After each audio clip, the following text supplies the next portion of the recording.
Hey, y'all, Scott Horton here for WallStreetWindow.com. Mike Swanson knows his stuff. He made a killing running his own hedge fund and always gets out of the stock market before the government-generated bubbles pop, which is, by the way, what he's doing right now, selling all his stocks and betting on gold and commodities. Sign up at WallStreetWindow.com and get real-time updates from Mike on all his market moves. It's hard to know how to protect your savings and earn a good return in an economy like this. Mike Swanson can help. Follow along on paper and see for yourself. WallStreetWindow.com.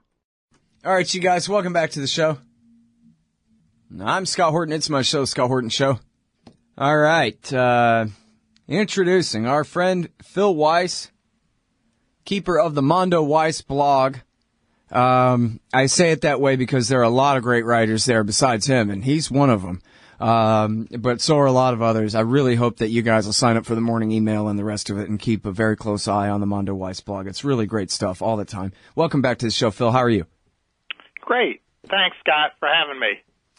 Very happy to have you here, and I'm happy to interview you about something that you've written far better than what I originally invited you on about. Oh. Which, you know, the essay that you wrote about the politics and all that, maybe we could even get into it at the end, but I don't know. Who cares about Kerry? The important thing is this thing that you've written among the settlers, and now I guess part two is up there. You just told me during the break as well.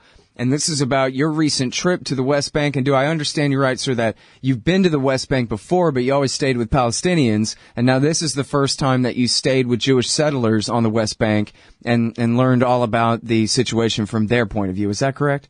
Yeah, that is. I've always been curious about getting into settler life. I never thought I could. Then Airbnb, I learned last year, was putting up, allowing people to visit the settlements, and I used that service, and I went to 4 settlements, spent 5 days in the West Bank. Altogether, around 10 settlements I was in with my hosts going around. And I think it's actually related to the politics in this sense. John Kerry has spent some political capital recently, so has the American ambassador to Israel, Daniel Shapiro, in saying, hey, you got, in so many words, they haven't said it explicitly, you've got a discriminatory system in the West Bank for against Palestinians. You have a one-state reality between the river and the sea. The two-state solution seems to be over. I was there. I witnessed it firsthand. It's apartheid, and it's never going away, right? These people want this. They say, and I think the settlers make this argument very convincingly, they did to me, that Israeli society is behind them. Israeli society is not going to challenge the occupation. Even the so-called liberal Zionists don't raise the issue of the peace process. They don't want a Palestinian state. These people, 600,000 of them are there to stay, and we really, our press has failed us, you know, and John Kerry has actually been in front of the press on this. Our press has failed to explain to Americans that the two-state solution is over. These people are living there. It's one state. We've got to figure out a better way, or they do, and we should certainly not be supporting what's going on there. Mm. Yeah, it is. I guess that is what's the most notable thing about it, is that he would dare to say that. And I guess, yeah. I wonder why. I mean, because his point is already that it's too little too late, right? Well, you know, the thing is, if you read both Shapiro and Kerry's speeches, they're pretty careful.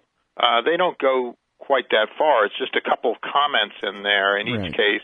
I mean, Kerry has said there's this one-state reality that's taking hold. Absolutely. It's been taken hold for a long time. What's remarkable is that the sort of stream of vituperation that you get from Israelis to even when they even suggest this in international forums. And that same stream of vituperation is what I think has kept the American press from going near this question. They don't want to alienate the Israelis. There are a lot of Zionists in the American press who want to believe in this dream castle Israel of that will be preserved through a two-state solution. It's not happening, and honest observers have got to start relaying this to the American public so that we can move on to the reality and try to, you know, distance ourselves from this occupation, which is not going away. Well, and so In the article, you quote one of the settlers explaining about the wall, that the wall is not for security because, after all, a great many of the settlers, and I guess I was unaware of this, a great many of the settlers live on the Palestinian sides of the walls, wherever they are scattered, as it snakes through the West Bank. And, if they wanted to fight, they could come and fight us. There's no wall between us. That's right. not what it's about. It's about what? He said that it's about keeping as many Jews inside Israel and as few filthy Arabs as he said the government regards Palestinians. He does not regard them that way, but keeping as few filthy Arabs on the other side so that they won't be able to vote in Israeli elections. This is a guy who works closely with Palestinians all the time as a security guard when they're working building houses inside settlements. And he says that he admits that the guys who pay him, Palestinians pay him to guard them, to protect the settlers from them inside the settlements. It's an absurd system. They can't vote. They can't even drive in the settlements without getting a pass. They can't walk into the settlements, the Palestinians. I saunter into these settlements without a question asked. It's a clear apartheid system, and as the settler admitted to me, it's wrong that they can't vote. My friend Ahmed, he can't vote. That's bad.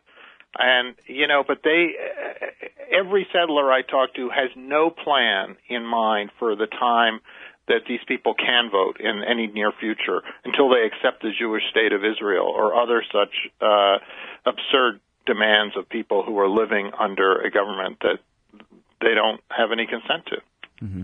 Well, and I think it comes up a couple of times in the piece here that the bottom line is there would be a civil war if some pretend labor government in the future said, all right, settlers out. The army wouldn't obey the orders, or maybe half of them would, and the other half would go to war against them. It's just not going to happen. It's not going to happen. And the time that it did happen in 2006 when they removed some settlers from Gaza, I think 7,000 settlers were removed on that occasion.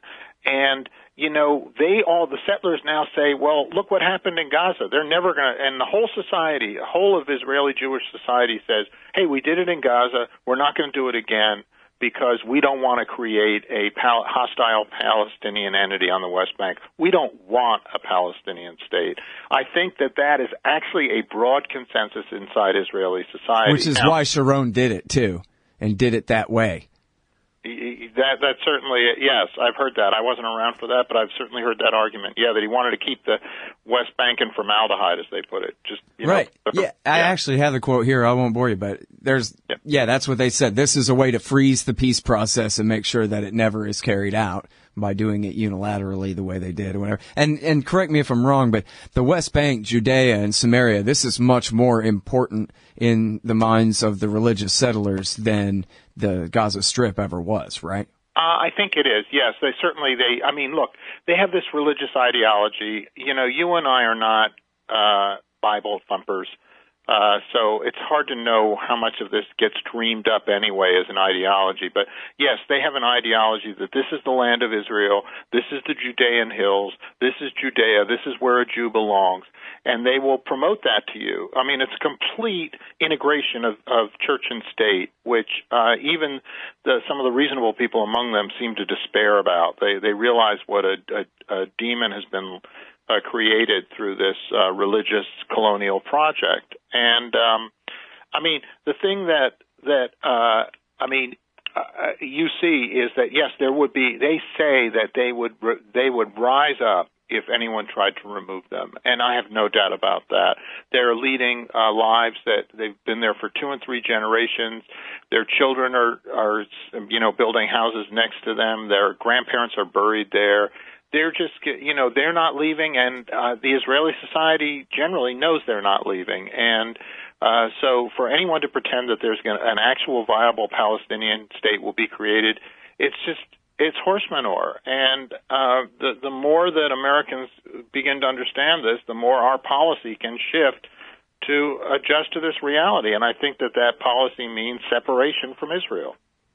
All right, now, well, good time to take this break, and we're going to pick up that conversation. America's relationship with Israel during this occupation, as it relates to the occupation, with the great Philip Weiss from the Mondo Weiss blog, right after this show, mondoweiss.net. Hey, Al Scott here. If you've got a band, a business, a cause, or campaign, and you need stickers to help promote, check out thebumpersticker.com at thebumpersticker.com. They digitally print with solvent ink, so you get the photo quality results of digital with the strength and durability of old-style screen printing.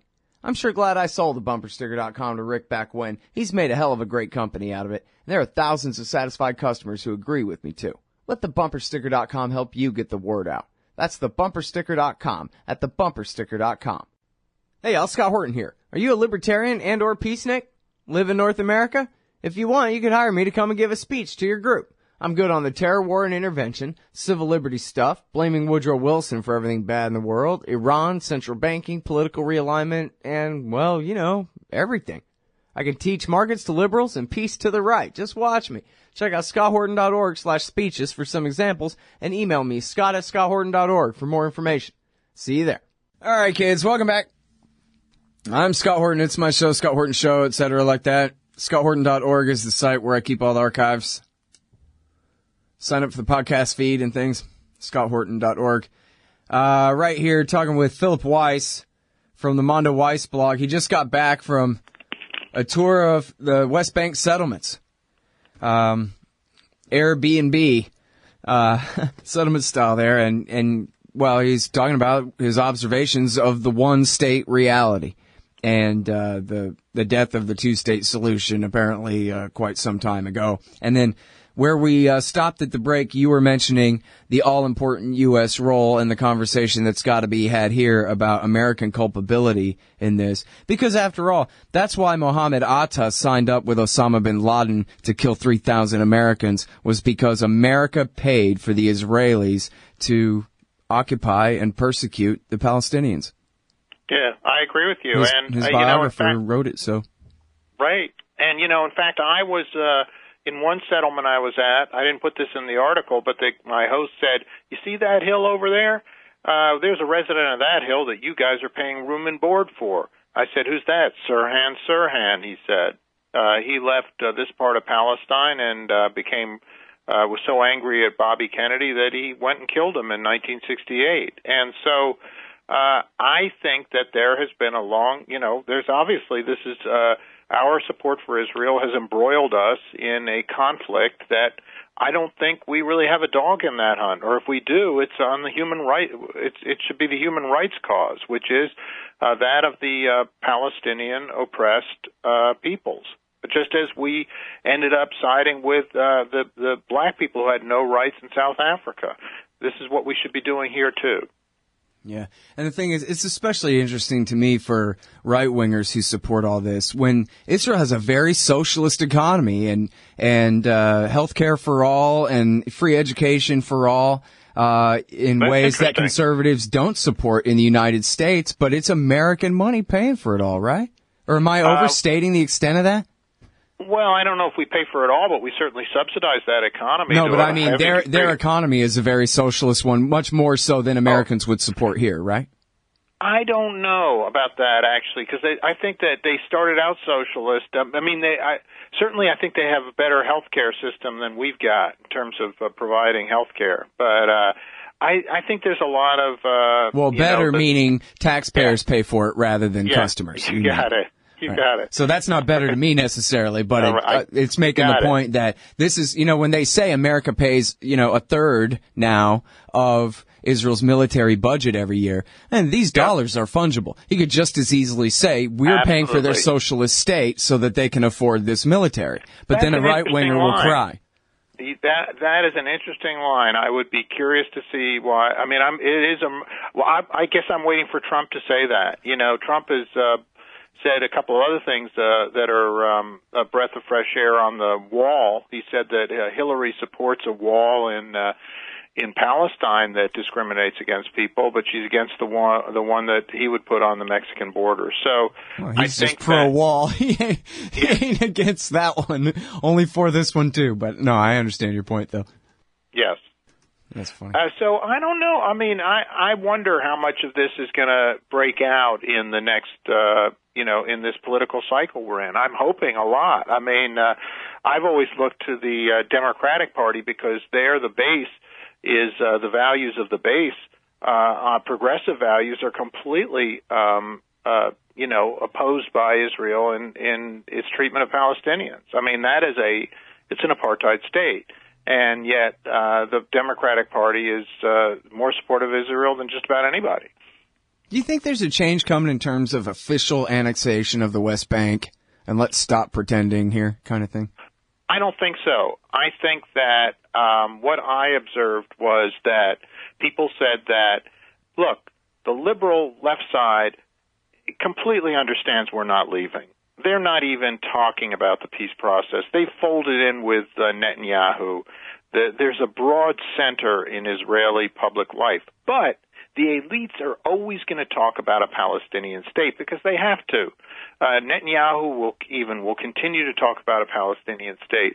So I think that what they hope for is just that this kind of apartheid situation of managed conflict will continue to just drag along. And when you say have to, you mean because of international politics, not because of domestic politics. Oh, no. I think that domestically everyone's in on the joke, and they're just winking off the rest of the world. I mean, when people say that there's still going to be a two-state solution or we got to boycott settlement goods, they're not really talking about the society I saw, which is one where there's broad support among the Jewish public, including throughout Israel and the settlements, for the settlements as an extension of the Zionist dream. The same thing that Israelis or Jews were doing, Zionist Jews were doing 80 and 100 years ago in the Galilee, they're now doing in the Judean hills. They're building heavily fortified places. People are openly carrying semi-automatic rifles around these places because they fear for their lives. And that's just what Zionism is about. It's about extending the Jewish presence in the land of Israel. I mean, Zionism stood for a lot of things, I should say. There were some very idealistic strands of Zionism, too. This is what it's turned out to be. It's sort of like talking about the dreams of communism under Stalin. Communism worked out in a certain way. Zionism has worked out in a certain way, and it ain't pretty. Yeah.